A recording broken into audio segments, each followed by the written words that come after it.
Vamos a ingresar a la tercera parte, es decir, el último componente del sistema de administración de bienes y servicios. ¿Cuál es?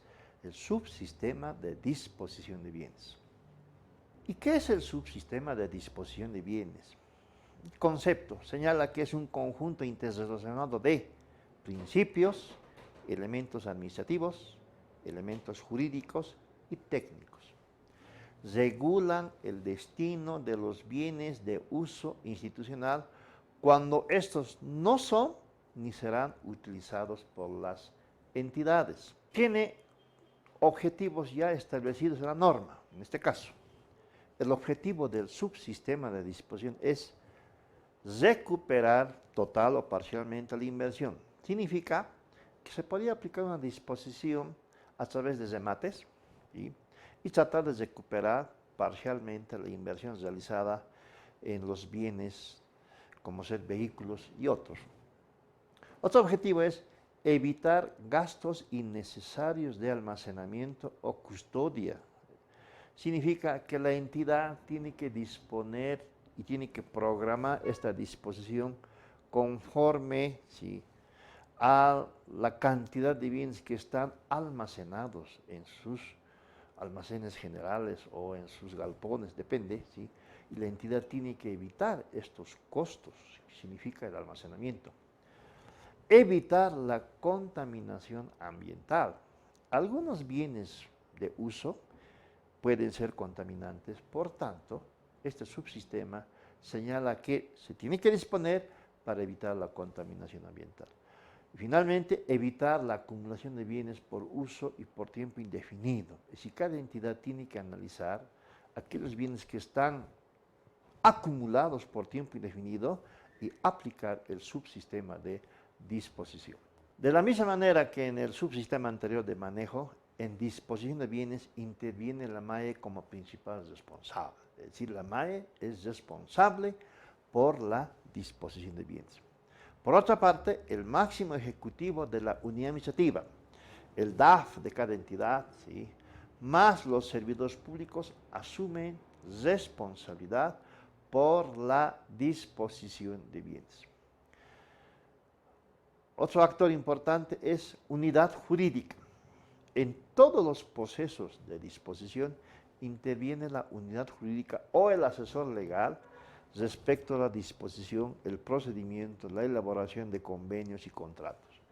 Y finalmente, intervienen empresas o consultores especializados en disposición. En este caso son aquellas empresas que realizan el estudio de revalorización, ¿sí?, la determinación de precios bases o aspectos vinculados a conveniencias administrativas y legales, se contratan consultores. Por tanto, ellos también asumen responsabilidad en la disposición de bienes. El alcance de este subsistema.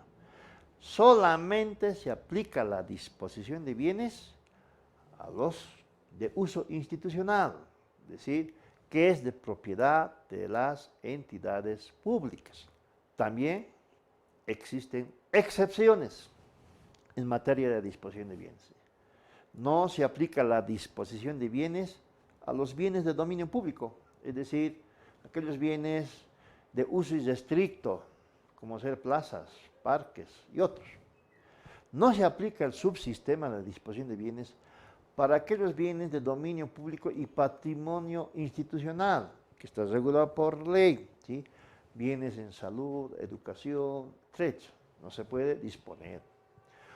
No se puede aplicar la disposición de bienes para aquellos bienes, ¿sí?, destinados a la prestación de un servicio público, mercados, ¿sí?, hospitales. No se puede disponer material bélico de las Fuerzas Armadas. No se aplica la disposición de bienes en aquellos bienes declarados como patrimonio histórico y cultural. Y no se aplica el subsistema de bienes para aquellos bienes adquiridos por el Estado, que está a cargo actualmente de Fondecip, que son para inversión financiera. Toda disposición de bienes tiene que estar incluido en el POA, ¿sí? La disposición de bienes de uso y sus actividades deben estar programadas en el plan operativo anual. La disposición de bienes que no esté en el POA necesariamente requerirá su reformulación o su reprogramación. Tipos y modalidades de disposición. ¿Sí? El componente principal, disposición de bienes, tiene dos tipos, temporal y definitiva. La disposición temporal, como su nombre indica, es de carácter temporal, como ser arrendamiento o préstamo de uso o comodato. Y la disposición definitiva ya es la enajenación y la permuta, es decir, es la transferencia definitiva de estos bienes a otros entes. Existe un procedimiento que establece la norma básica del SARS sobre la disposición de bienes. Primero, el máximo ejecutivo de la unidad administrativa, el DAF, el DGA, tiene que realizar 5 funciones principales. ¿Cuáles son? Identificar los bienes a disponer. Es decir, a través de una normativa interna, tiene que promover la identificación de aquellos bienes que no son ni serán utilizados por las unidades o áreas de esa entidad. Luego, realizar la conveniencia administrativa y análisis de factibilidad legal. Es decir, la parte administrativa, emitir un informe, y la parte jurídica, el análisis de factibilidad legal. Determinación de la modalidad de disposición, es decir, en función a esta información, se determinará si será temporal o definitiva. Precio base de los bienes a disponer. De la misma manera, en caso de que la entidad no cuente con peritos especialistas para determinar el precio base del bien, podrán contratar especialistas o empresas para determinar sus precios. Concluido estas etapas, se tiene que realizar el informe de recomendación de disposición remitida a la máxima autoridad ejecutiva. Todas estas acciones que realiza el DAF o el máximo ejecutivo de la unidad administrativa tiene que ser remitido a la MAE, ¿sí? Y la MAE aprobará esta disposición de bienes y necesariamente verificará o instruirá su inclusión en el POA para emitir la resolución sobre la disposición de bienes. En última instancia, la máxima autoridad determina la disposición a través de una resolución. Pero la MAE puede tomar aspectos vinculados a verificar si está de acuerdo o no con el informe de recomendación de disposición. Tiene la facultad también de consultar o contratar un consultor externo para ver si modifica, rechaza o confirma la disposición. Si la MAE aprueba la disposición de bienes bajo modalidades distintas, debe justificar su decisión. En otras palabras, si se apartara del informe de recomendación y aplica otra modalidad, la MAE tiene que justificar su decisión. Todo el proceso de disposición culmina con una resolución administrativa o resolución según el nivel de gestión, ya sea departamental o municipal. En algunos casos sería un decreto edil, resolución o ley. En los ministerios del órgano ejecutivo normalmente es a través de una resolución administrativa. Aprobado el POA, emite la resolución sobre la disposición. Es decir, tiene que contener mínimamente esta resolución antecedentes, los propósitos, las condiciones relativas al bien o bienes a ser dispuestos, adjuntar los informes y toda la documentación relacionada al proceso de disposición. Entonces, en función de ese informe, vamos a hablar de la disposición temporal, entre ellos arrendamiento. ¿En qué consiste el arrendamiento? Es una modalidad, ¿sí?, por la cual se concede el uso y goce temporal de un bien o grupo de bienes a una persona natural o jurídica a cambio de una contraprestación económica. Es decir, el arrendamiento tiene que generar recursos con la obligación de restituirlo en el mismo estado. Las causales de arrendamiento. Únicamente aquellos bienes de uso de propiedad de la entidad ¿sí?, que no son ni están siendo utilizados. No deberá arrendarse, perdón, inmuebles para vivienda, ¿sí? Eso es un tratamiento especial a través de una ley. Hay un proceso de arrendamiento, ¿sí?, un proceso de 5 pasos. El primer paso sería realizar, ¿no?, actividades previas, entre ellos analizar cuáles son los bienes que se va a arrendar y elaborar las condiciones de arrendamiento. Es un documento donde establece los requisitos. Estas condiciones hay que publicar en un medio que normalmente la norma señala al SICOES, ¿sí?, con una fecha determinada. La presentación de propuestas se tiene que evaluar, ¿sí?, a la oferta que convenga a la entidad, y esto se tiene que determinar con un acta, ¿sí?, de cesión, cuál será la adjudicación, o podría ser una declaración de cierre. En caso de adjudicar, se realiza un contrato y la entrega del bien. En este caso, la entidad deberá firmar, ¿sí?, el contrato a través de la MAE, y la parte operativa entrega del bien a los beneficiarios. ¿En qué consisten las condiciones de arrendamiento? Es un pequeño DBC, es un pequeño documento base de contratación similar, ¿sí? En estas condiciones se tiene que incluir el objeto del arrendamiento, el plazo, las obligaciones del arrendatario, las garantías, precio base que ya está determinado, ¿sí?, las condiciones de pago, el estado actual del bien, las condiciones de conservación.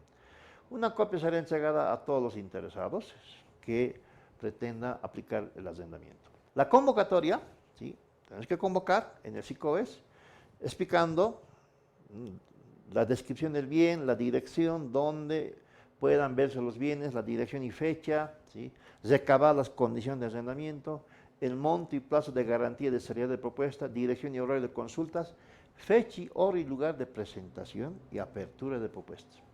Toda esta convocatoria normalmente es en SICOES y en la mesa de partes, que está en la entrada principal de la entidad, con una anticipación de por lo menos 10 días hábiles, es decir, desde la publicación hasta la recepción, 10 días hábiles. Pueden ser otros medios de difusión, pero es de carácter opcional. Luego de la convocatoria, se realiza la presentación de propuestas, es una evaluación, ¿sí?, de las propuestas. Pueden presentarse personas naturales, personas jurídicas o también entidades públicas. En el caso de personas naturales o jurídicas, ¿sí?, tienen que contar con requisitos como ser la identificación del proponente, su registro de funda empresa, matrícula vigente, su carnet de identidad, garantías, identificación de los bienes a arrendar, su propuesta económica. En caso de las entidades públicas, si quisieran arrendar, tiene que ser identificación de la entidad, su certificación presupuestaria, identificación de los bienes y propuesta económica. La tendencia y por la experiencia normalmente se presentan personas naturales o jurídicas. Entidades públicas tienen otra forma de realizar el arrendamiento, cuál es el préstamo de uso o comodato. La apertura y adjudicación. Se conformará un comité de evaluación, ¿sí? Primero, un acto público, todo acto de apertura sobre eso es público, ¿sí?, y en sesión reservada evaluarán sus propuestas, ¿sí?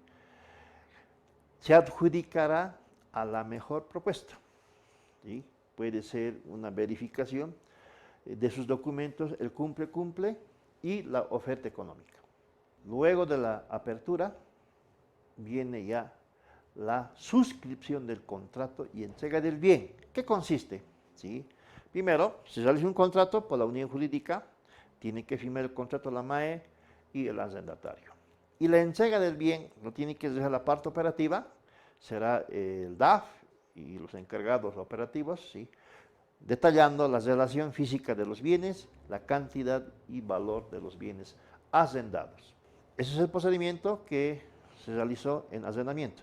La otra modalidad de disposición temporal se denomina préstamo de uso o comodato. ¿Y en qué consiste?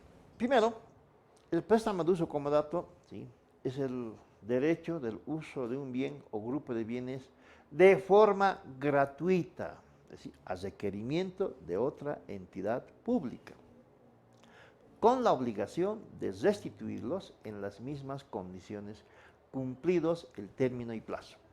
A diferencia del anterior, era contra una contraprestación económica, ¿sí? Generar recursos. Acá es de carácter gratuito. Y el requisito es que tiene que ser una entidad pública. Las causales, cuando la entidad no tenga necesidad de usar el bien, o evitar gastos innecesarios de almacenamiento, mantenimiento, custodia. En este caso, la entidad puede realizar el préstamo de uso comodato a otra entidad. El procedimiento es muy sencillo en préstamo de uso comodato. Primero, condiciones, ¿no? Tiempo definido no mayor a 3 años. Un préstamo de uso comodato máximo 3 años. El beneficiario asumirá la responsabilidad por el buen uso, salvaguarda, mantenimiento y devolución del bien. En caso de evidenciarse daños, deberá resarcir. Y está prohibido de conceder estos bienes a un tercero. ¿Sí? Para efecto tiene que firmar un contrato de préstamo de uso. El contrato de préstamo de uso está firmado por las MAEs de ambas entidades, ¿sí? Normalmente contiene cláusulas que ya están en el modelo, ¿no? Partes, objeto y causa, obligaciones, gastos, mejoras, seguros, indemnización, plazos de devolución, causales de resolución y consentimiento de partes. Firmado el contrato, se realiza la entrega de los bienes de uso, ¿sí? Que tiene que ser firmado por los máximos ejecutivos de la unidad administrativa, el DAF, de cada entidad, a través de un acta que certifique la descripción de los bienes, ¿sí? Detallando, ¿sí? En ese documento o en esa acta. Hasta ahí hemos terminado la disposición temporal a través de arrendamiento y préstamo de uso comodato. Y vamos a ingresar a la disposición definitiva de bienes, en este caso, enajenación. Y veremos en qué consiste. La enajenación es la transferencia definitiva del derecho propietario de un bien a otra persona natural o jurídica.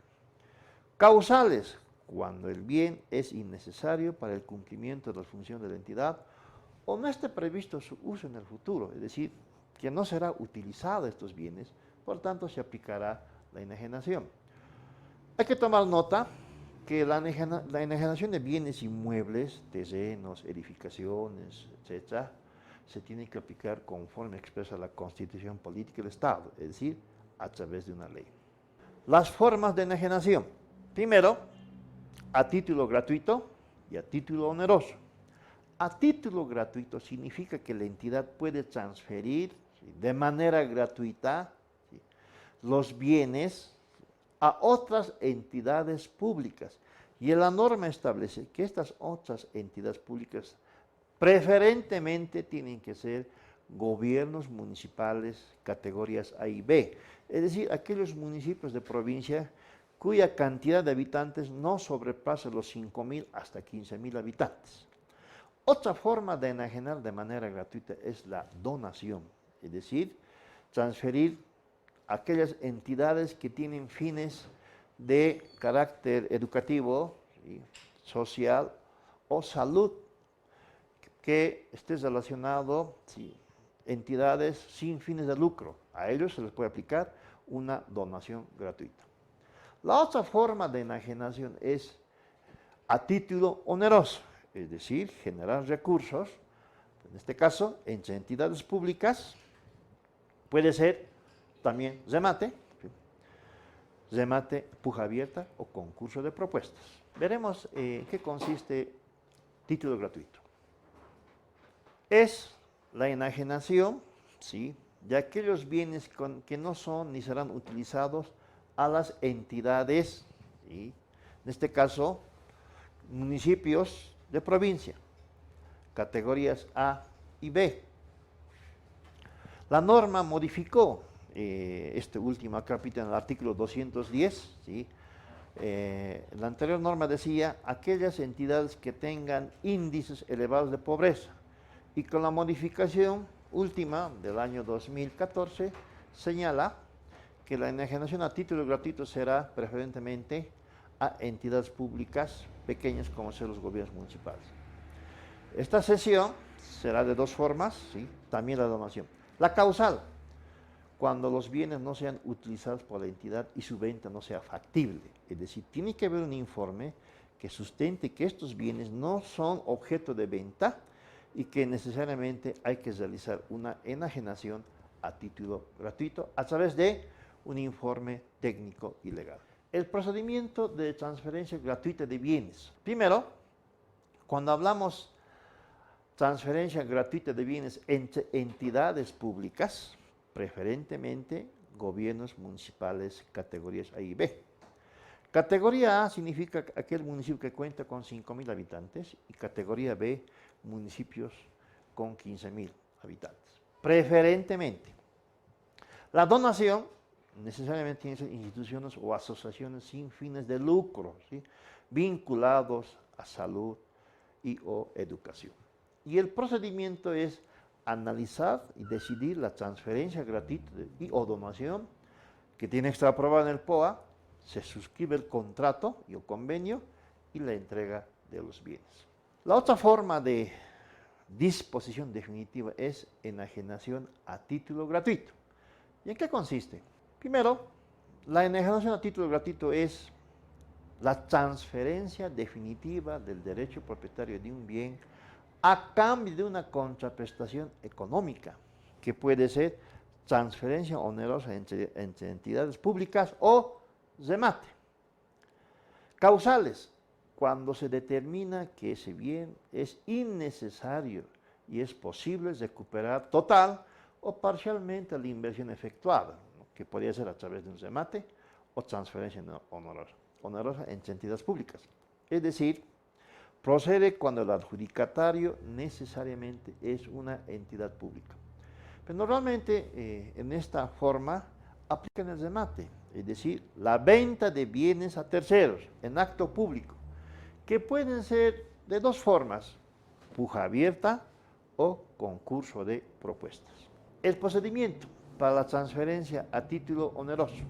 Primero, tiene que existir un requerimiento de una entidad pública, ¿sí? La oferta económica del bien, luego realizar las acciones para la transferencia definitiva del derecho propietario, entrega del bien y entregar toda la documentación correspondiente a esa entidad pública. La otra forma es el remate, ¿sí? Hay que definir la forma de remate. Será puja abierta o concurso de propuestas, ¿sí? Aplicar el precio base a rematar, elaborar y publicar la convocatoria, recabar para que presente su depósito de seriedad de propuesta, luego del acto, la adjudicación del bien rematado, el acta de remate, la certificación de la adjudicación y forma de pago, el contrato y entrega del bien rematado. Veremos estos pasos de manera detallada. Primero, en un remate tiene que existir una convocatoria, el nombre de la entidad, la forma de remate, descripción y precio base de los bienes, dirección donde puede verse los bienes, el monto del depósito de seriedad de propuesta, que puede oscilar entre el 5 al 10%, ¿sí? La dirección, horario de consultas, fecha y hora, límite de presentación de propuestas. Toda esta convocatoria necesariamente en el SICOES y la mesa de partes, con una anticipación promedio de 10 días hábiles. Opcional, otros medios de comunicación. Luego de la convocatoria, ¿sí?, se realiza el precio base, que ya está determinado a través de un estudio. El máximo ejecutivo de la unidad administrativa, ¿sí?, tiene que emitir una resolución de la disposición de bienes. Supongamos que en el primer remate ha sido declarado desierta y se convoca una segunda forma de remate, el precio base tendrá una rebaja del 10%. Si en el segundo remate se realiza una desierta o se presentan proponentes que ofrecen por lo menos un nuevo precio base, la MAE decidirá si esta forma va a un tercer remate o directamente aplicar la transferencia gratuita entre entidades públicas. En el caso de seriedad de propuesta para un remate, los interesados en participar en un remate necesariamente tienen que efectuar este depósito, ¿sí? Plazo hasta 2 horas antes de la hora y fecha establecida para el remate. El monto fijado por la MAE, que puede oscilar entre el 5 al 10% del precio base. La devolución en caso de adjudicación y a los proponentes no adjudicados devolver en 5 días hábiles su garantía. Las entidades públicas están exentas de presentar seriedad de propuesta. Para el proponente adjudicado, ese depósito de seriedad de propuesta se tomará como adelanto de pago. Luego viene la adjudicación del bien rematado, ¿sí? Es decir, la propuesta que haya sido con la más alta o precio base superior, y cuando no existan más interesados, se adjudica. Tendrá preferencia en la adjudicación si participara una entidad pública. Esta adjudicación culmina en un acta de remate, ¿sí? Concluido el proceso, este acta de remate tiene que estar suscrito, ¿sí?, a través de un notario de fe pública. En lugares alejados, si no hubiera el notario, intervendrá un corregidor o los subgobernadores. La certificación de adjudicación de pago. La entidad pública entregará al adjudicado un certificado incluyendo la cancelación total de los bienes en un plazo de 3 días hábiles a partir de la entrega del documento. La ejecución del depósito de seriedad propuesta, si el adjudicado no cumple con el pago, se le ejecuta. La entidad pública podrá invitar a un segundo proponente que hubiera ofertado por lo menos el precio base y ratificar su oferta.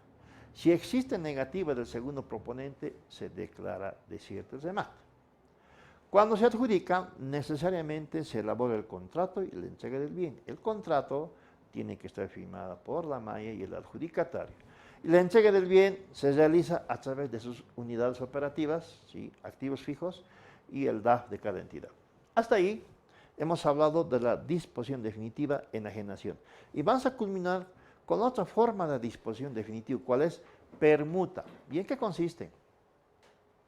Permuta es una modalidad donde dos entidades se transfieren recíprocamente el derecho propietario de un bien de mutuo interés. Condiciones: debe existir proporcionalidad en el valor de los bienes a ser permutados. Si esta no fuese posible, podrá aceptarse la cancelación en efectivo de la diferencia del valor permutado. Los gastos de la permuta estarán a cargo de los contratantes por partes iguales. El procedimiento de permuta es muy sencillo, ¿sí? Primero, elaboración y publicación de la convocatoria en el SICOES, evaluación de las manifestaciones de interés, ¿sí?, decidir la propuesta más conveniente, contrato y entrega de bienes, ¿sí?, es decir, mediante un acta. Y finalmente,